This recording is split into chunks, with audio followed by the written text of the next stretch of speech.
Bonsoir à tous. Je vais essayer une présentation de nouveau avec une lumière de fin de journée, pas forcément idéale. Une caméra dans un nouvel endroit au-dessus de l'ordinateur et non plus sur l'ordinateur, dans une position complètement bric-à-brac, bricolée à la maison. Bon. J'espère que ça va aller parce que sur mon écran, à chaque fois, la qualité de la vidéo, vous voyez là, je vois pas la netteté sur la couverture. Alors peut-être que je dois décaler. Bon, je ne sais pas. Ou alors la caméra est loin. Bon, dans tous les cas, voici cet oracle Drao, réalisé par Christelle Meuset, si ça se lit à la française, je suppose. Enfin, c'est une Suisse, mais je ne sais pas exactement comment ça se lit. Ah, j'ai l'impression que c'est flou.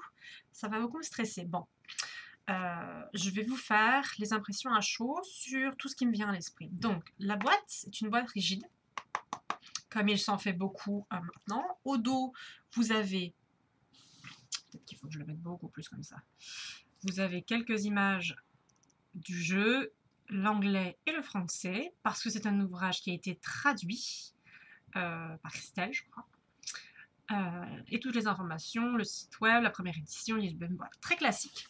La boîte est fragile, plus fragile que ce à quoi, ouh là là c'est flou, ce à quoi on peut s'attendre ces derniers temps, parce que nous sommes habitués aux grandes éditions type le Wild Unknown, qui a fait une grosse boîte, enfin même non, avant c'était déjà la deuxième édition, première et deuxième édition qui n'étaient pas encore en public, c'était une boîte très rigide. On a la magnifique boîte de l'oracle français de Célia Melléville qui est très rigide. Là c'est rigide mais en fait c'est beaucoup plus fin. La différence peut-être se situe là, c'est que c'est un carton plus fin. Moi j'ai eu un petit souci aussi, attendez j'essaie de vous le montrer. Je sais plus où c'est, j'ai une partie du bord en fait de la boîte qui s'est décollée. Visiblement je l'ai suffisamment bien recollé pour là que je ne vois plus où c'est. Mais voilà, on sent que si vous voulez que ça peut,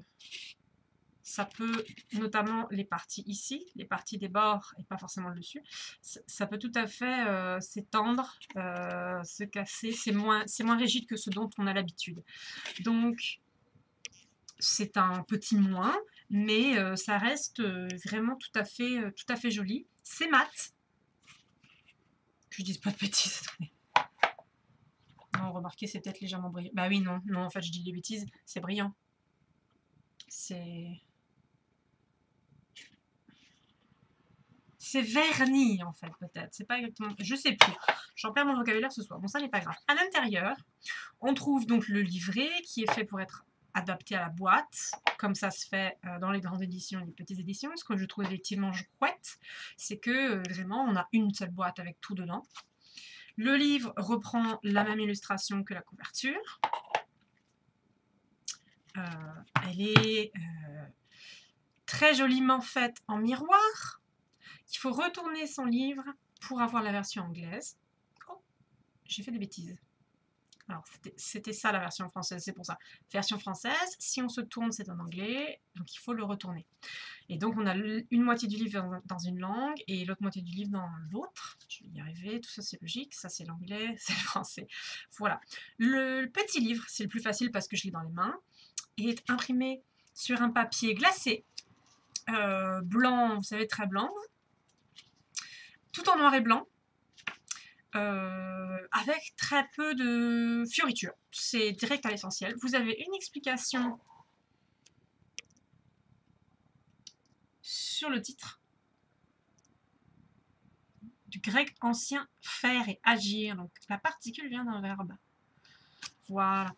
Donc elle explique ce qu'elle voulait. En fait, le titre du coup donne son but à l'oracle. C'est vraiment un oracle. C'est marqué en sous-titre de développement personnel. Le but étant d'aller vers l'action. Ce que je trouve très chouette. Il y a un petit texte d'introduction. Et si les cartes avaient la parole, vous pourrez mettre, j'espère, pause pour lire le texte. Vous avez quelque chose sur ce qu'elle appelle la philosophie de Drao, en 2 pages. Je ne sais pas si c'est net parce que là, du coup, j'avais le livre devant mes yeux. Donc bon, dans tous les cas, je pourrais prendre des photos. Il y aura probablement de très nombreuses reviews qui pourront vous expliquer ça. C'est assez sympa. Vous avez une toute petite double page aussi pour... Alors, une double page, ça vous montrer la double page, mais ça ne vous permet pas de lire. Et là, je pense pas non plus qu'on puisse lire, je suis pas sûre. Je suis désolée, donc là je teste, je ferai les photos si c'est nécessaire. J'aime bien parce que elle dit des choses assez personnelles sur sa conception des cartes, sur l'utilisation qu'on en a, sur le fait que ça reflète qu'on est très influencé par nos peurs qui sont héritées, de l'héritage des ancêtres, de notre éducation, etc. Qu'il faut aller au-delà. Bon. Le fait qu'on peut tirer des cartes, comment est-ce qu'on tire aussi? On peut tirer le matin, généralement quand on tire le matin, on cherche à obtenir plutôt du recul sur sa journée, mais pas forcément à l'influencer. On peut aussi tirer le soir, ce qui est autre chose, c'est qu'on fait une sorte de bilan retour sur sa journée. Bref, qu'il y a plein de moments différents où on peut tirer les cartes, que les émotions interagissent, etc. J'ai aimé cette idée que le rôle des images est d'éveiller vos sensations en activant vos émotions ou vos mémoires. Effectivement, c'est ce qu'on fait en psychologie et en développement personnel, c'est qu'on essaye de s'observer, savoir qu'est-ce qu'on ressent à un moment donné, qu'est-ce que je ressens comme émotion, quelle est la cause de cette émotion, qu'est-ce que cette émotion déclenche, où est-ce qu'elle est située dans mon corps, qu'est-ce que j'en pense. Bon, c'est un type de questionnement. Et en fait, du coup, visiblement, c'est ce qu'elle a voulu faire avec ce jeu. Que les cartes déclenchent des émotions et qu'on travaille à partir de ces émotions.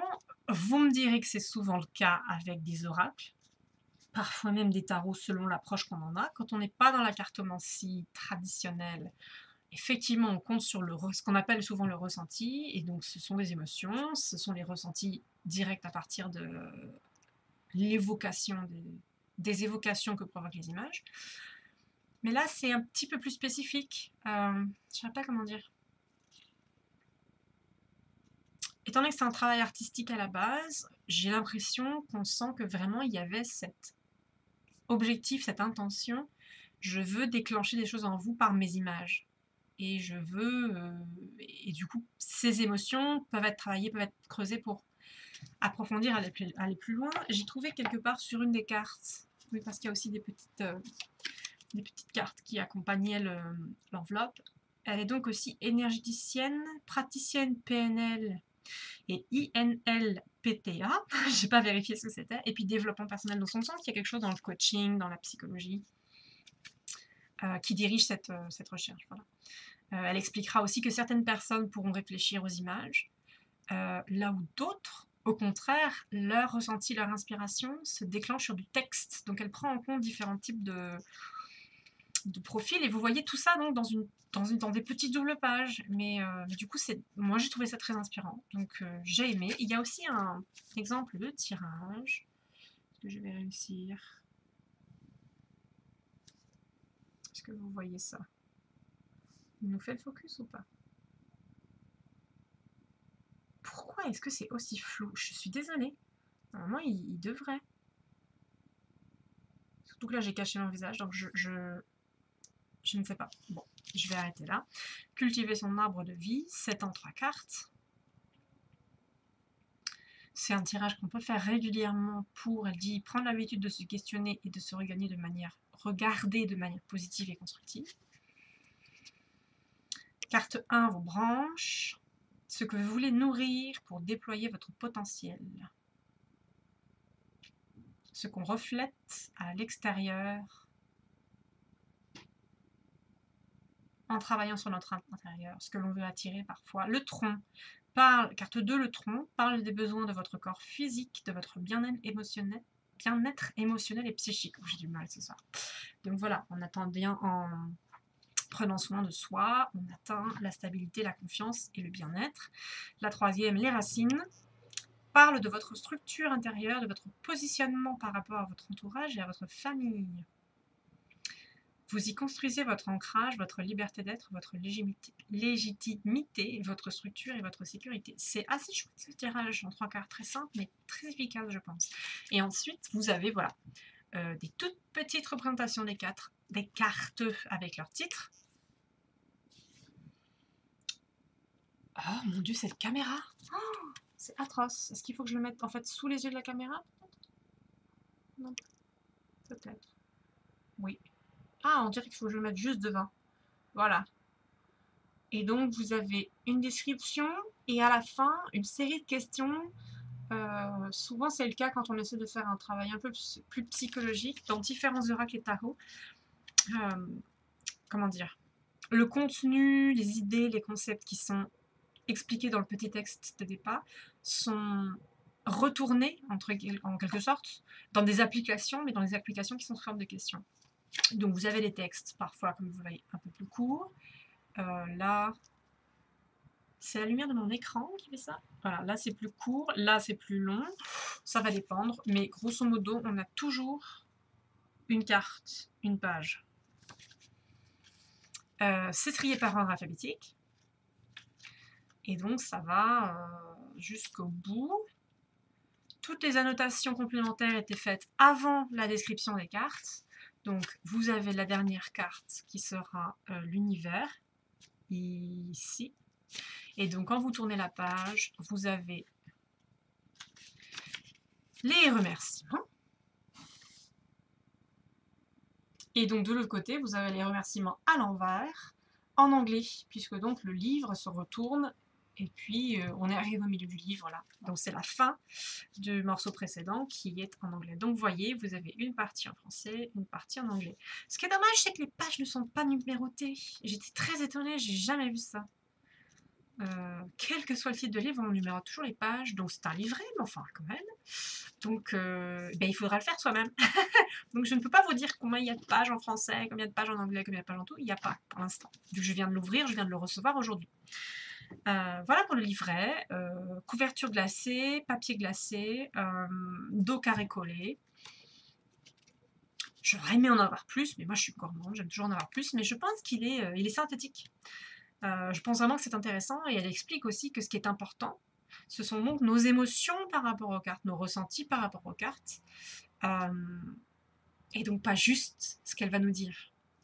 Alors attendez, je fais un test pour le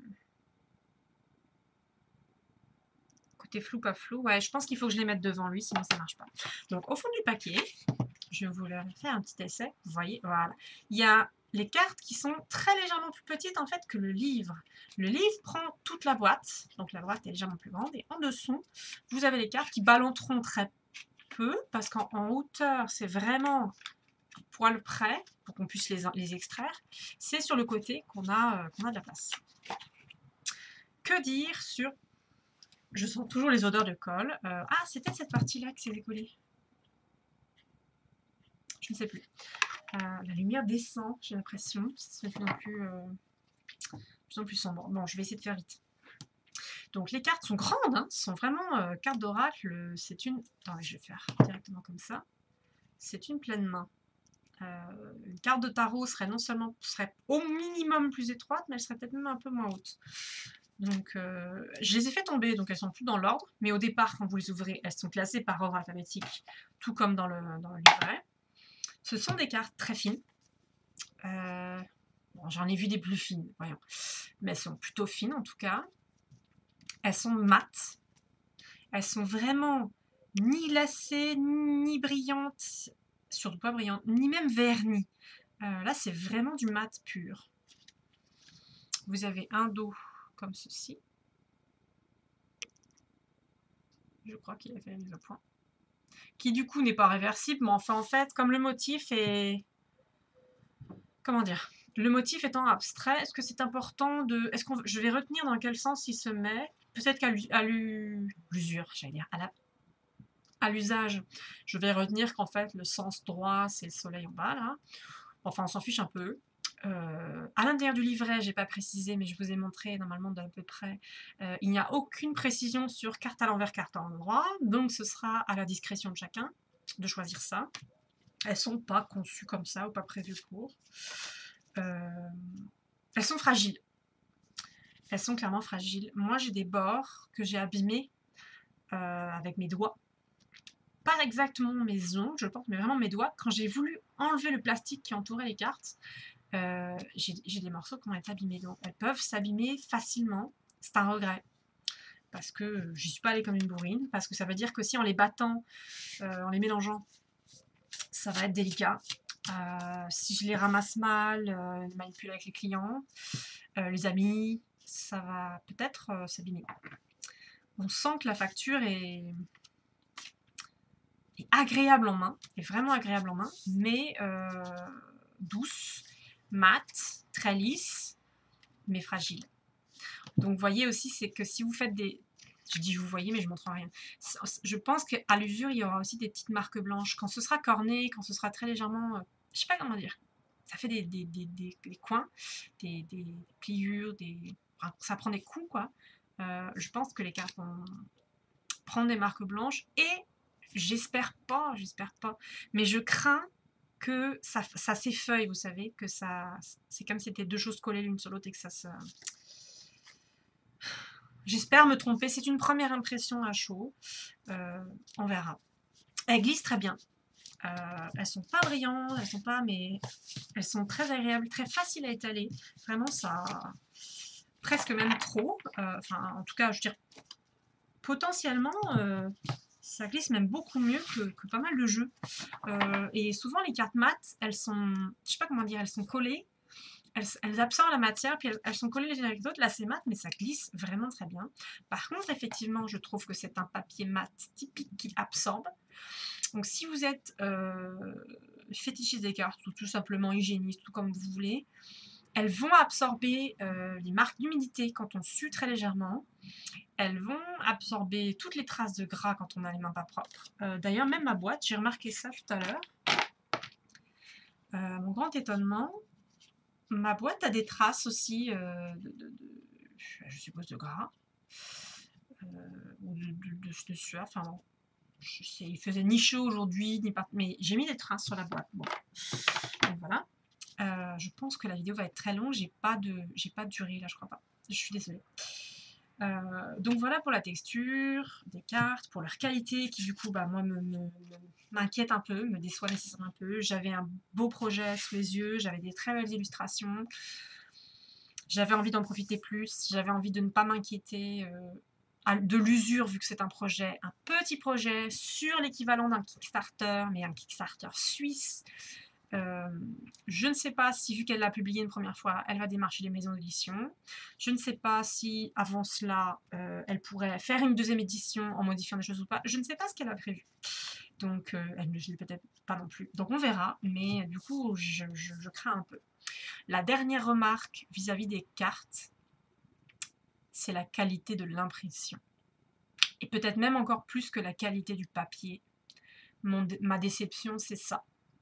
Donc, je vais préciser avant toute chose, ne vous trompez pas, c'est un jeu que je pense beaucoup apprécier. C'est vraiment un petit cadeau que je me suis fait, très différent de ce que j'ai acheté ces derniers temps, pas connu, quelque chose de très simple, très épuré, à moitié abstrait. Enfin, c'est figuratif malgré tout, c'est des figures humaines en fait, mais ça a un petit côté abstrait, c'est ça que j'aimais beaucoup. J'aime les choses qui ont vraiment une patte artistique qui ressort, donc les choses qui sont au crayon, qui sont à la peinture et où on sent la texture du matériau, j'adore ça. Alors là, quelque chose à la craie sèche ou au pastel sec, c'était fantastique pour moi. Je vais essayer d'allumer la lumière. Non, je vais... Est-ce que je peux faire pause? Oh, je ne sais plus si je peux faire pause. Bon, je vais continuer. Je pense que la lumière n'est pas top, mais bon. Ça fera lumière naturelle, ça risque de changer toutes les couleurs en fait si j'allume. Bon donc voilà, donc j'ai trouvé que selon les cartes, c'est pas le cas pour toutes, la reproduction n'est pas de bonne qualité, donc je suppose que c'est pas forcément l'impression qui pose problème. Ça doit être, excusez-moi du coup je réfléchis donc je me triture la bouche, ça doit être la qualité du scan. Donc il y en a qui sont, et là j'ai plus beaucoup de lumière donc je peux pas vous dire. Il y en a que j'ai trouvé vraiment flou quoi, vraiment pas de bonne qualité et je pense pas que ces peintures soient comme ça à l'origine. Enfin, c'est peinture. Je dis peinture, mais ce sont des dessins. Je ne sais pas comment vous dire. C'est... Je vais essayer d'approcher. Alors là, le manque de lumière dessert la carte parce qu'elle est vraiment jaune. Puis j'ai l'impression que c'est un peu tristouné là. Donc, la façon dont la craie s'estompe produit parfois du flou. Mais à certains moments, il y a bien des contours qui sont nets. Et ça donne une impression que la représentation est floue, comme une photo qui n'a pas une bonne focale. Donc je sais pas trop. Celle-ci, par exemple, est très détaillée. Très... Pitié. Pitié. On voit ces traits. Là, c'est pixelisé parce que c'est ma caméra. Il fait pas le focus. Je sais pas comment dire. Celle-ci, on voit tous ces détails, mais c'est pas le cas. C'est pas le cas pour toutes.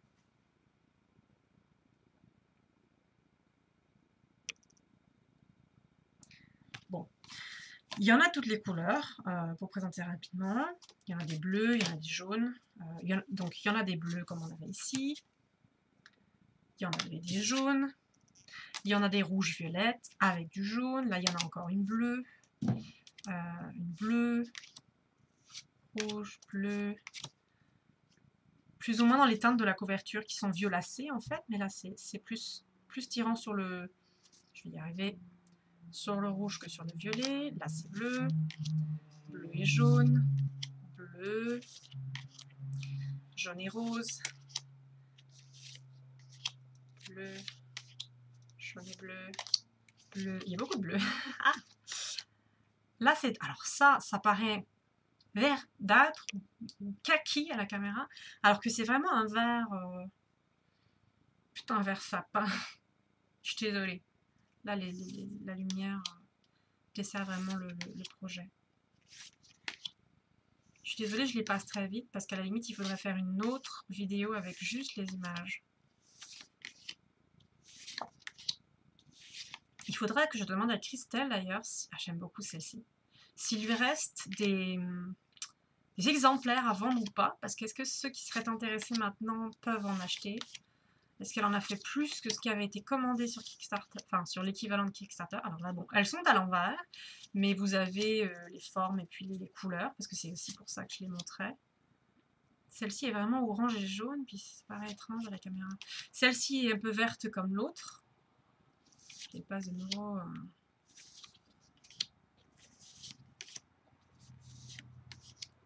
Et voilà. Bon, grosso modo, j'ai tout montré. Je crois qu'il reste un petit paquet ici, mais c'est pas grave. Ce qui me plaît beaucoup, c'est que les cartes, bon, quand on les regarde, c'est très difficile d'ignorer le mot-clé en bas. Et je pense que c'est dommage, qu'il aurait mieux valu mettre des numéros au pif. Parce que ces dessins sont magnifiques et sont très parlants dans leur abstraction, dans leur symbolisme. Et du coup, quand on a quelque chose en bas, on fige énormément la signification. Il y a des cartes, par exemple, bon, c'est pas celle-là, mais je me souviens qu'il y a une carte qui s'appelle Communiquer. La carte qui s'appelle Communiquer ne m'évoque pas du tout ça. Et sur une autre, en regardant pas le mot-clé, en regardant juste comme évoquait la carte, elle me parlait de communiquer. Et en fait, ça ne correspondait pas. Donc, bien évidemment, n'importe quel lecteur est libre. On passe outre le mot-clé, on fait ce qu'on veut techniquement. Une fois que l'objet est entre nos mains, on a le choix. Malgré tout, ça a un peu, je sais pas comment dire, perturbé ma vision. Parce qu'en fait, comme les cartes sont extrêmement simples, enfin, comment dire, dans le style très épuré plutôt que simple, même si ça se discute, mais je les trouve très épurés. Du coup, on n'a pas des tas de détails pour éviter de regarder le mot-clé. Le mot-clé se voit tout de suite, il est blanc, il ressort sur la carte. Parce qu'il y a peu de choses sur la carte. Les fonds sont travaillés, etc. Mais donc du coup, ça aurait pu être une carte, je sais pas, de confiance, de transformation, puis on a tout de suite l'envol. Mais c'est pas grave. Mais voilà, moi c'est quelque chose que j'ai trouvé dommage. En achetant le jeu, j'étais persuadée que ça me choquerait moins. Parce qu'en les voyant, je sais pas, en les voyant en photo, ça me choquait moins. Mais là, ça va être un peu différent. ça va être l'utilisation qu'on va voir. Par contre, du coup, ce qui est très prometteur, c'est que malgré ce que j'appelais le côté simple, c'est-à-dire le côté épuré, malgré des significations prédéterminées, en partie, parce bon, c'est une artiste, donc elle s'attend, je pense, nécessairement à ce qu'on s'approprie les symboles et à ce qu'on en fasse autre chose. Donc malgré cette simplicité, cette fixité, entre guillemets, au contraire, quand on regarde les cartes, quand je regarde les cartes, j'y vois autre chose, je vois de l'ouverture, je vois de la multiplicité de significations, ce qui veut dire qu'en application, le jeu devrait être très efficace. Il devrait promettre des méditations, des choses intéressantes, puisque j'arrive à méditer dessus autrement, à y voir d'autres sens. Donc voilà. Oh, j'ai trouvé en bas, ça fait 25 minutes que je parle. Ok. À première vue, je ne trouve pas d'autres choses que je voulais rappeler. Les tranches sont blanches et pour ceux qui ont regardé mes dernières vidéos, vu que je rentre avec plaisir dans la modification de jeu, je suppose que le jeu de Christelle mériterait d'avoir une belle tranche sombre, dorée, pas dorée, pardon, violette. Je voyais quelque chose de jaune ici, donc j'ai dit doré, mais le dos des cartes étant de cette couleur, puis la bordure des cartes étant de la même couleur que la boîte, puis cette espèce de violet sombre. Plutôt qu'avoir une tranche blanche, peut-être une tranche, soit une tranche vieillie, jaune vieillie, soit une tranche violette sombre, rouge sombre, ce serait encore le mieux. Mais j'ai pas ce qu'il faut, je vais y réfléchir, c'est un oracle, donc plutôt rare, puisque pour l'instant il y a 1000 exemplaires, c'est tout, je ne sais pas s'ils sont tous vendus. Si je me loupe, aïe aïe aïe, et puis on peut pas racheter, et puis pas. Bon, ce serait à tester ou ce serait à expérimenter sur d'autres jeux pour me perfectionner afin de ne pas me louper sur celui-ci. Mais voilà, c'est avec un très grand plaisir, Christelle, parce que je suppose que tu regarderas, que j'ai reçu ton jeu. Vraiment, c'est rafraîchissant d'avoir un autre tirage, un autre oracle francophone. C'est encourageant, c'est différent de ce qui s'est fait jusqu'ici. Tu as ton style, tu avais ton objectif de développement personnel, tu avais des cartes avec des mots-clés qui étaient propres, pareil, qui ne ressemblent pas forcément aux mots-clés du jeu de Célia Melville. Donc, c'est une vraie création, à part, singulière. Et j'aime ça. Oui, j'ai eu des choses qui me déçoivent. J'aurais aimé plus de qualité, j'aurais aimé que ça se conserve mieux, j'aurais aimé ci, ça. Mais malgré tout, ma première impression est quand même, reste ce coup de cœur, le plaisir d'avoir participé à ce projet assez rare. Il va falloir simplement que je fasse très attention à la boîte et aux cartes, puis que je m'applique. Mais j'ai hâte de faire une review, ou ce que je fais le plus souvent, quand la review comme celle-ci, donc la revue, est vidéo, je complète un article, je refais des articles dans le futur, avec des analyses de cartes, avec des impressions génériques sur le jeu, une fois qu'il a été manipulé et vraiment utilisé, pour donner une impression qui n'est plus une première impression. Voilà. Si vous avez des questions, n'hésitez pas, j'y répondrai. Je demanderai à Christelle moi-même ce que j'ignore. Donc, comme toujours, dans le bas de la page YouTube, vous retrouverez le lien vers la page, les reviews vidéo sont toujours accompagnées d'un article sur le site, si possible avec la review entièrement résumée à l'écrit, pour les gens qui n'aiment pas les vidéos, accompagnée de photos, donc des photos des cartes, il y en aura forcément, des mots-clés peut-être, des extraits du jeu, ou les pages qui ne s'affichaient pas parce qu'elles étaient floues, les pages de présentation peut-être, des liens vers d'autres reviews, enfin voilà. Donc, c'était avec plaisir que je vous ai présenté ce petit jeu précieux, et à une prochaine fois.